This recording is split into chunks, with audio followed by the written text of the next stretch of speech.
UP में विधानसभा उपचुनाव को लेकर सियासत तेज। भाजपा की कोर कमेटी की बैठक में सीएम योगी हुए शामिल, हार की समीक्षा।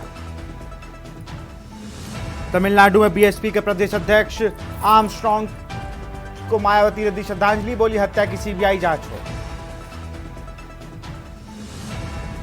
प्रयागराज में अपना दल के नेता की हत्या, पिस्टल लेकर टहलता रहा आरोपी, पुलिस के से बोला गिरफ्तार करोगे तो गोली मार लूंगा। एसटीएफ ने मुश्किल से पकड़ा। हाथरस भगदड़ में नया खुलासा, कई सेवादारों ने भक्तों पर लाठियां तक भांजी थी, आयोजकों ने बिगाड़े थे हालात। यूपी में बदला मौसम, गोरखपुर प्रयागराज समेत कई जिलों में भारी बारिश, कई जिलों में जारी रेड अलर्ट। यूपी में राप्ती नदी पर बढ़ेगा दबाव, बाढ़ का खतरा मंडराया, कुसुम बैराज के लिए भी सभी फाटक नेपाल ने खोले। आप देख रहे हैं के न्यूज, खबरों का सारथी। नमस्कार, स्वागत है आपका के न्यूज में। मैं हूं आपके साथ विशाल पंडित। आप देख रहे हैं खबर उत्तर प्रदेश और बुलेटिन की शुरुआत करेंगे बुलंदशहर की खबर के साथ, जहां दरोगा की दबंगई का वीडियो वायरल हुआ है। गाड़ी खड़ी करने पर चालक को पीटा। अहमदगढ़ थाने में तैनात है दबंग दरोगा। वीडियो में चालक को खींच कर ले जाता दिखाई दिया।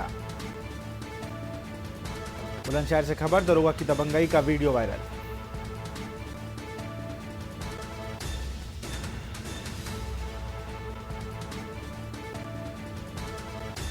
अहमदगढ़ थाने में तैनात है दबंग दरोगा।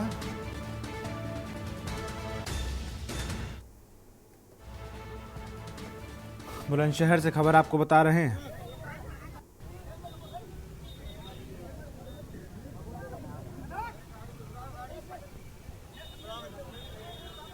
आगे कोई गलती ना हुई है और माल लगा रहा हूँ जो ऐसा ही है, ये है कि गंजा छोड़ दो। कमांडर को दे दे, गाड़ पड़ेगा।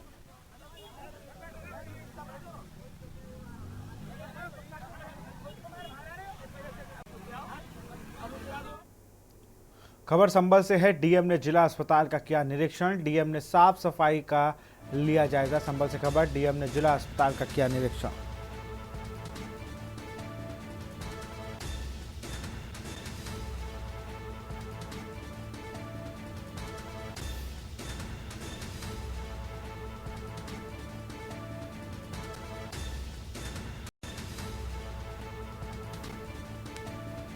तीमारदारों और स्टाफ पर लागू होगा आदेश। गुटखा और तंबाकू सेवन पर जुर्माने के निर्देश, डीएम ने जिला अस्पताल का किया औचक निरीक्षण। सेवन करते पाए जाने पर वसूले जाएंगे 200 रुपए, तीमारदारों और स्टाफ पर लागू हुआ ये निर्देश। गुटखा और तंबाकू सेवन पर लगाया प्रतिबंध। संभल से खबर, डीएम ने जिला अस्पताल का किया निरीक्षण।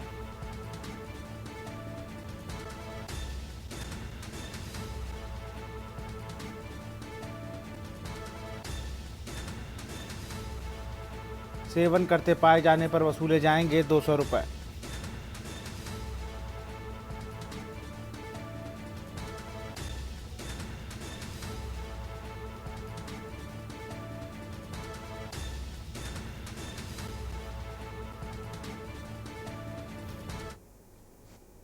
सफाई सुबह 6 बजे से शुरू होनी चाहिए थी, जो एसओपी में लिखा है, लेकिन आज रविवार था तो 7:15 तक भी उन्होंने सफाई शुरू नहीं की। तो एक तो निर्देशित किया गया है कि समय से सफाई करें और अच्छे से सफाई करें।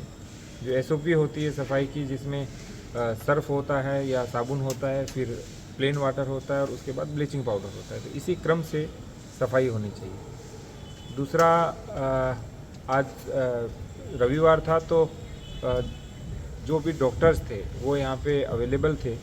और तीसरी चीज़, कुछ रजिस्टर्स जो थे वो अपडेटेड नहीं थे, जैसे अभी 2 तक का ही रजिस्टर अपडेट किया हुआ था ओटी का। तो इस तरह जो रजिस्टर अपडेशन है उनके ऊपर भी बात की गई। कुछ पॉजिटिव चीज़ें भी हैं, जैसे थैलेसीमिया हैं, इसका डिटेक्शन हो रहा है, जो पूरे प्रदेश में हमारे इस हॉस्पिटल में सर्वाधिक हो रहा है। और इसमें प्रशासन के द्वारा भी यहाँ के लिए यहाँ का प्रेजेंटेशन भी हुआ और यहाँ की प्रशंसा भी की गई। तो यहाँ की जितनी भी पॉजिटिव चीज़ें हैं उनको हम और अधिक एनहेंस करेंगे और जो कमियाँ हैं उनमें सुधार करेंगे और इस हॉस्पिटल को पूरे प्रदेश का बेस्ट हॉस्पिटल बनाने का प्रयास करेंगे। महाराजगंज के प्रसिद्ध लेढ़ा मंदिर में आज हिमाचल प्रदेश के महामहिम राज्यपाल शिव प्रताप शुक्ला ने परिवार सहित पहुंचकर पूजा अर्चना किया और मां लेढ़ा के दर्शन किए। महाराजगंज जनपद के फरिंदा तहसील स्थित लेढ़ा मंदिर पहुंचे महामहिम शिव प्रताप शुक्ला को सबसे पहले गार्ड ऑफ ऑनर दिया गया। उसके बाद वो सीधे लेढ़ा मंदिर पहुंचकर मां के दर्शन किए। इस दौरान उनके साथ उनकी धर्मपत्नी भी मौजूद रहीं। प्रसिद्ध लेढ़ा मंदिर के मुख्य पुजारी देवीदत्त पांडे ने उनका स्वागत किया और सीधे गर्भगृह ले गए, जहां मां लेढ़ा मंदिर पिंडी के रूप में विराजमान है। पूजन अर्चन के बाद महामहिम सीधे गोरखपुर के लिए रवाना हो गए।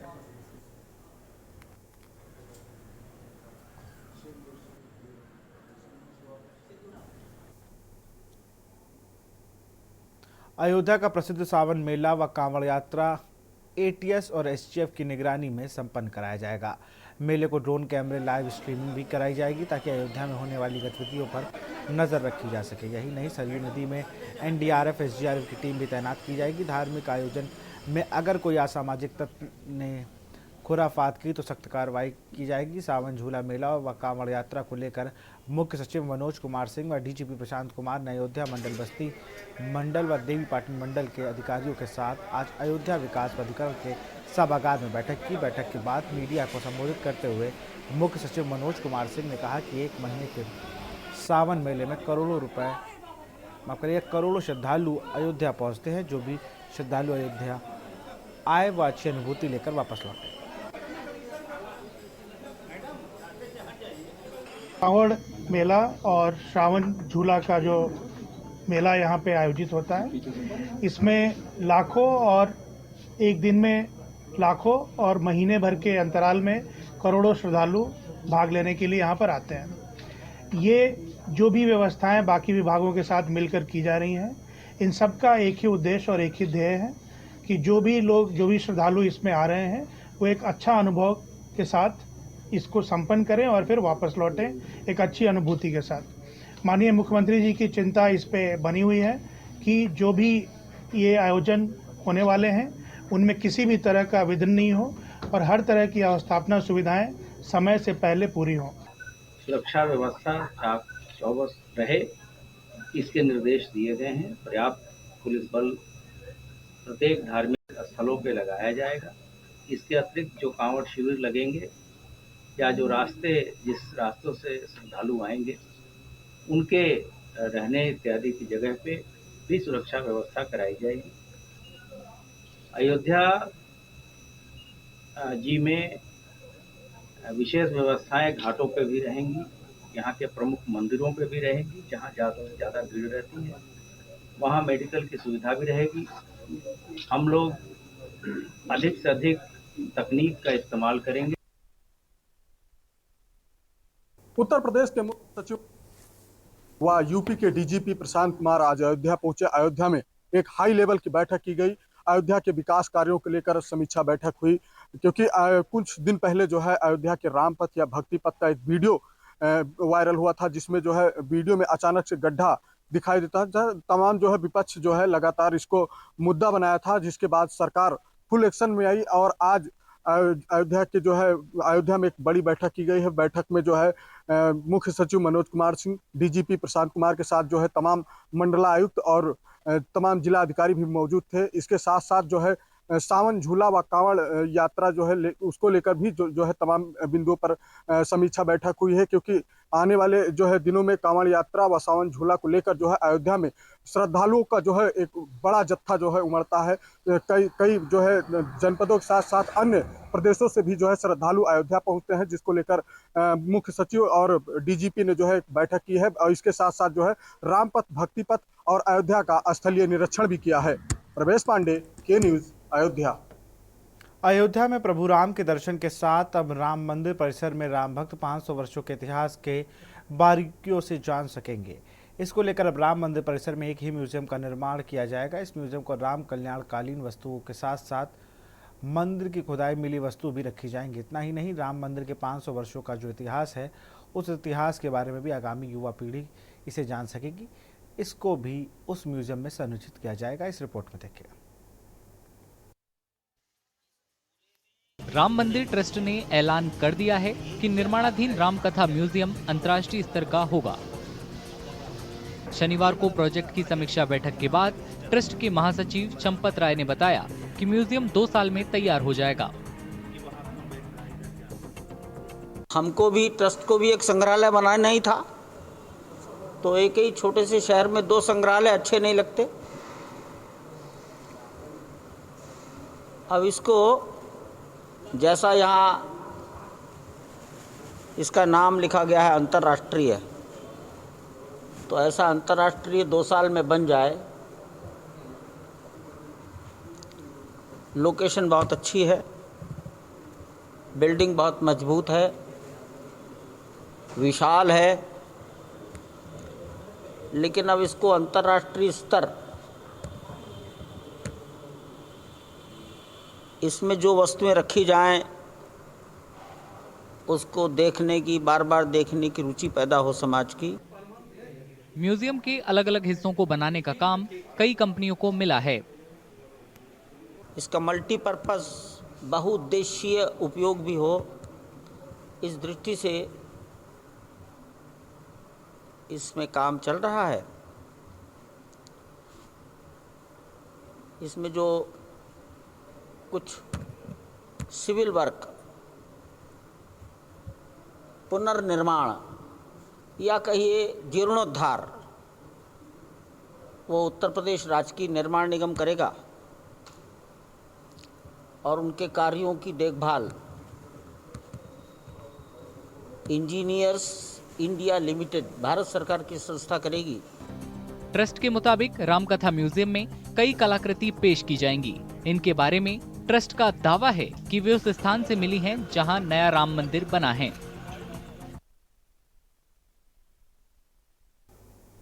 उत्तर प्रदेश का बलरामपुर जिला, यहाँ राप्ती नदी बहती है और 14 पहाड़ी नाले राप्ती नदी में समाहित होते हैं।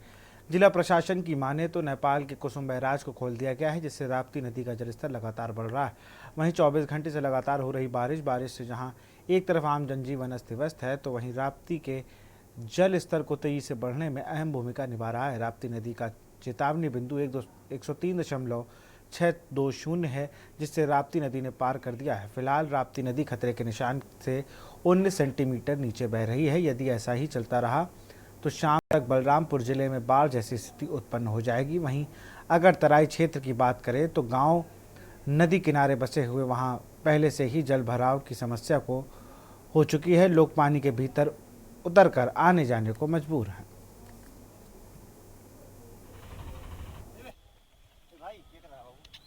को लेकर तो मैं शासन प्रशासन से मांग करता हूं कि अभी थोड़ा भी जो समय बाकी है तो सरकार इस पे ध्यान दे और तटबंध को बनाने का कृपा करे।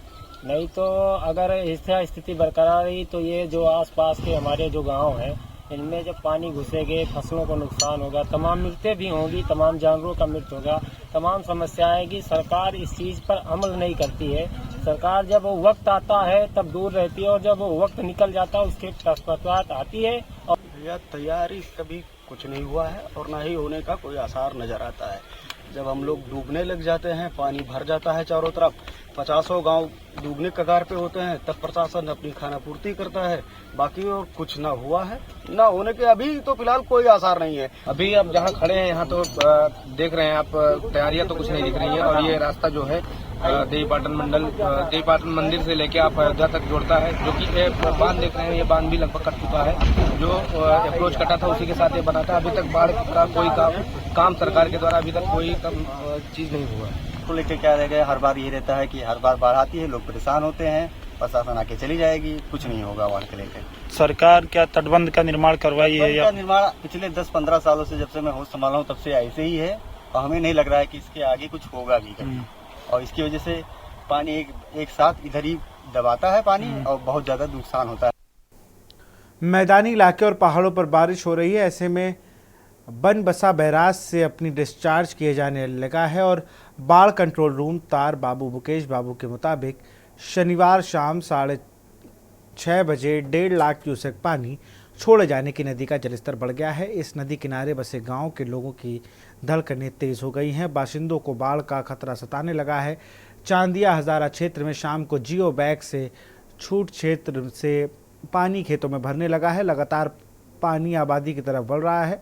नदी का जलस्तर बढ़ने के संबंध में प्रशासन ने गांव के लोगों को अलर्ट कर दिया है। पीलीभीत जिले में नेपाल के सीमावर्ती गांव बंदर भोज के पास शारदा नदी प्रवेश करती है। इसके बाद करीब 70 किलोमीटर सफर तय कर पूरनपुर तहसील के ट्रांस गंगा शारदा क्षेत्र के गांव नहरसोका के समीप शारदा नदी जिला लखीमपुर में प्रवेश कर जाती है।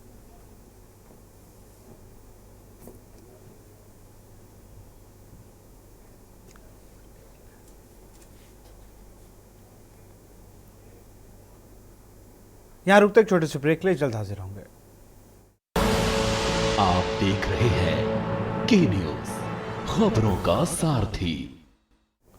ब्रेक के बाद आपका स्वागत है। लखनऊ में दबंग का एक वीडियो सोशल मीडिया पर तेजी से वायरल हो रहा है, जिसमें वो नाबालिग छात्रा को बेरहमी से थप्पड़ मारते हुए नजर आ रहा है।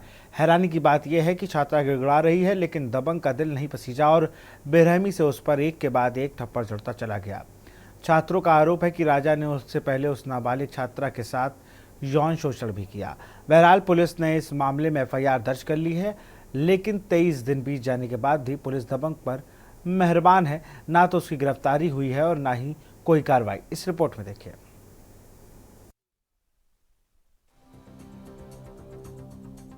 लखनऊ के गोमती नगर इलाके में विशाल खंड 3 में पूर्व आईआरएस सुधाकर तिवारी के मकान में लखीमपुर जिले के धौरारा निवासी 17 वर्षीय किशोरी कुछ समय पहले ही रहने अपने घर से आई थी। 17 वर्षीय छात्रा लखनऊ में यूपीएससी की तैयारी करने का सपना लेकर आई थी और उसने गोमती नगर के ही पत्रकारपुरम इलाके में इंग्लिश स्पीकिंग कोर्स सीखने के लिए ब्रिटिश एकेडमी ज्वाइन की थी। लेकिन बीते 12 जून को रात 9 बजे राजा प्रबल प्रताप सिंह का नाम का दबंग अपने साथियों के साथ उसके घर में आ घुसा और नाबालिग से गाली गलौज करते हुए उस पर एक के बाद एक थप्पड़ बरसाए और घर से निकल जाने को कहा। यही नहीं, वायरल वीडियो में मारपीट के दौरान राजा प्रबल प्रताप सिंह अपने पिता संजय प्रताप सिंह से नाबालिग छात्रा ऑन करके बात करा रहा है, जिसमें संजय प्रताप सिंह भी नाबालिग छात्रा को लगातार गाली देता नजर आ रहा है। 56 सेकंड के इस वीडियो को आप फिर से देखिए और सुनिए, जिसमें दबंग खुद की दबंगई दिखाते हुए कैसे किशोरी पर थप्पड़ बरसा रहा है।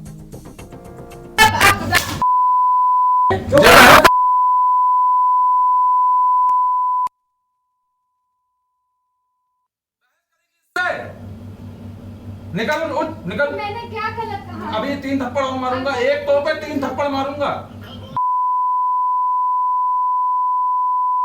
पीड़ित छात्र ने थाने में शिकायत दर्ज कराई तो पुलिस ने अगले दिन यानी 13 जून की देर रात राजा प्रबल प्रताप सिंह और उसके पिता संजय प्रताप सिंह समेत उसके अन्य साथीगण के खिलाफ आईपीसी की धारा 323, 354, 354 खा, 427, 452, 504, 506 व पॉस्को एक्ट 7/8 के तहत एफआईआर दर्ज कराई थी। लेकिन 23 दिन बीत जाने के बाद भी कोई कार्रवाई नहीं हुई। पीड़िता का आरोप है कि पुलिस ने 5 दिन तक उसका मेडिकल नहीं करवाया और ना ही थाने बुलाकर उससे पूछताछ की। पीड़िता ने आरोप लगाया है कि पुलिस राजा प्रबल प्रताप सिंह के साथ मिलकर छात्रा और पूर्व आईआरएस को फंसाने और उनकी आवाज दबाने का प्रयास कर रही है। इंस्टाग्राम आईडी पर आरोपी राजा प्रबल प्रताप सिंह सरकार ठाकुर सीतापुर नीलगांव स्टेट जिला सीतापुर नाम से फेमस है। पीड़िता बताती है कि उन्हीं की पहुंच और पैसा होने के चलते पुलिस उस पर कोई कार्रवाई नहीं कर रही है। ऐसे में उसे इंसाफ की गुहार है। फिलहाल इस घटना के बाद नाबालिग छात्रा लखीमपुर खीरी स्थित अपने घर को चली गई है और फिलहाल डरी सहमी है। Bureau report, Lucknow. बीते दिनों हरवंश माहौल क्षेत्र में एक फौजी के साथ टप्पेबाजी का अभियुक्त सुनील दुबे उर्फ लल्लू फरार हो गया था, जिसके पास से पुलिस उपायुक्त पूर्वी ने टीम गठित कर मामले में कार्रवाई शुरू कर दी। अभियुक्त सुनील दुबे उर्फ लल्लू निवासी मिर्जापुर की कुंडली खंगाली गई तो इस पर 25 आपराधिक मुकदमे दर्ज हैं और यह अंतर्राष्ट्रीय अपराधी भी है। पुलिस उपायुक्त पुलिस एसके सिंह के क्राइम टीम के साथ बड़ी सफलता ये लगी है और टीम ने अभियुक्त को पकड़कर जेल भेजा और मौके पर अभियुक्त के पास 315 बोर का तमंचा, 2 जिंदा कारतूस, 6 आधार कार्ड, मोबाइल, 4 एटीएम, 1 मोटरसाइकिल और लगभग 5,000 रुपए बरामद हुए। क्या मामला था, कैसे क्या हुआ है? देखिए, मई में करी थी और जब इसने किया था तो हमारी पूरी टीम उसको चैलेंज के रूप में लिया था और तब से हम लोग सीसीटीवी फुटेज बाकी इसको लिया था। और इस घटना के बारे में हमारे पुलिस कमिश्नर सर ने भी और येलो सर ने भी बहुत टीम को लगाया था और कहा था कि आप लोग इस पर लगिए, काम करिए। और लगभग मई, पूरा जून और जुलाई हम लोग लगे रहे और पूरी टीम लगी रही। हमने हज़ारों नंबरों को खंगाला और जहाँ जहाँ इसका मूवमेंट हुआ कम से कम 4-5 स्टेट में हमारी टीम जाती रही। और जब भी हमारी टीम लंबे समय तक रुकती थी हम लोग उसको बुलाते थे, दूसरी टीम को भेजते थे, लेकिन कॉन्टीन्यूस हम लोगों ने प्रयास नहीं छोड़ा और लगातार प्रयास करते रहे और इस उम्मीद में थे कि किसी न किसी दिन कोई गलती ये करेगा और ये दबोचा जाएगा। उसने ये गलती करी, मूवमेंट किया इसने कानपुर की तरफ, फिर फाइनली यहाँ पे अरेस्ट हुआ। लगभग कितने मुकदमे थे इस अपराधी के ऊपर? इस पे 35 से ज़्यादा मुकदमे हैं। बहुत ही नोटोरियस, बहुत ही शातिर, बहुत ही साइबर और इकोनॉमिक्स ऑफ फाइनेंस का फ्रॉडर है ये। और इसकी डिटेल हम लोग कर रहे हैं, कोर्ट में भी भेजेंगे इसको। और इन पे ये तो एक अरेस्ट है, इसके अलावा इसकी टीम के जितने लोग हैं, चाहे वो पैसे को प्लान कर रहे हों, चाहे वो उसको कहीं पे सेटलमेंट कर रहे हों, उसको सपोर्ट कर रहे हों, सिम और मोबाइल दे रहे हैं, सभी को हम लोग पकड़ेंगे। क्या गिरफ्तारी टीम को कुछ इनाम? 25,000 रुपये का इनाम दिया गया है। 25,000 रुपये का इनाम।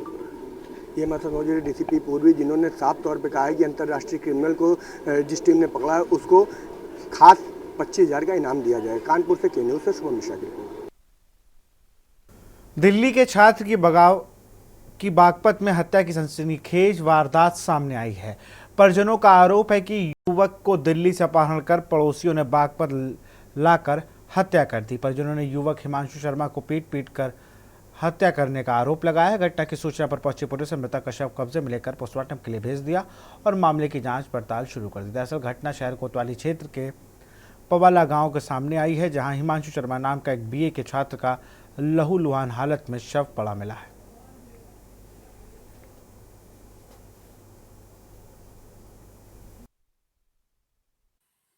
हमारे बच्चे को दिल्ली से किडनैप करके लेके आए हैं और यहाँ पावला के जंगलों में मार दिया। मतलब क्या नाम है? हाँ? क्या नाम है मृतक का? हिमांशु शर्मा। क्या लग रहा है आपको? हमें हत्या पूरे षड्यंत्र लगा गया पूरा। मतलब कौन लोग हैं? हमारे पड़ोस में रहते हैं, उनका षड्यंत्र। दिल्ली में ही? जी। क्या नाम है उनका जो पड़ोसी है? सुंदरी है, अजय है, उनका हस्बैंड का नाम पवन है, उनके भाई हैं, मतलब ये पावला गांव में रहते हैं। उन सब ने मिलकर के सोनपाल है, गोपाल है और भोपाल है और 3-4 अज्ञात व्यक्ति हैं जिन्होंने उनके साथ ये क्यों करा उसका मर्डर? मानसून की दस्तक से बारिश ने गर्मी से राहत जरूर दे दी है, लेकिन उत्तर प्रदेश की श्रावस्ती में सब्जियों के दाम भी बढ़ा दिए हैं। दुकानदारों का कहना है कि इलाके के कई हिस्सों में भारी बारिश की वजह से फसल को नुकसान पहुंचा है, जिससे सब्जियों की सप्लाई में कमी आ गई है। इस रिपोर्ट को देखिए। मानसून की दस्तक के साथ बारिश ने गर्मी से राहत जरूर दी है, लेकिन उत्तर प्रदेश के श्रावस्ती में सब्जियों के दाम भी बढ़ा दिए हैं। दुकानदारों का कहना है कि इलाके के कई हिस्सों में भारी बारिश की वजह से फसल को नुकसान पहुंचा है, जिससे सब्जियों की सप्लाई में कमी आई है। इनके मुताबिक कीमतों में उछाल की वजह यही है। आमद कम और डिमांड ज़्यादा है, इस वजह से महंगा है। पुरानी फसल खत्म हो गई, नई फसल आई, इस वजह से थोड़ा महंगा पड़ता है, ज़्यादा पड़ रहा है, इस वजह से बहुत ज़्यादा महंगा। 100 रुपये किलो। सस्ता क्या है? सस्ता कद्दू और कटहल, जो लोग ज़्यादा पसंद करते हैं वो खरीदेंगे। सारी सब्जियों की तुलना में कद्दू और कटहल सस्ते पड़ते हैं। श्रावस्ती के लोगों का कहना है कि टमाटर के दाम 100 रुपए के पार पहुंच गए हैं, जबकि प्याज जैसी सब्जियों की कीमत लगातार बढ़ रही है। ऐसे में वे या तो कम या फिर दूसरी सब्जियां खरीदने को मजबूर हैं। लेना तो टमाटर था, लेकिन टमाटर महंगा 100 रुपया किलो नहीं लिए। कटहल, लौकी और भिंडी ले जो सस्ती पाए उससे। बस महंगाई है, महंगाई की वजह टमाटर हमने नहीं लिया। आए थे टमाटर लेने। कितना लेने आए थे? 5 किलो। अब कितना लिए हैं? 1 किलो लिया भैया, बहुत महंगा टमाटर इस समय। क्या रेट चल रहा है? 100 रुपये किलो। 100 रुपये किलो। सस्ता? सस्ता कटहल है, कटहल 30 रुपये किलो। सब्जी ले। सब्जी में क्या लेने आए थे? टमाटर। क्या रेट है टमाटर? 100 रुपये किलो। तो कौन सी सब्जी लेकर जा रहे हैं? कटहल। क्या रेट है? 30 रुपये किलो। तो मतलब टमाटर से कटहल सस्ता है? हाँ, कटहल सस्ता है। सब्जी दुकानदारों और लोगों को उम्मीद है कि मानसून के आगे बढ़ने के साथ ही हालात में सुधार होगा और सब्जियों के दाम कम होंगे।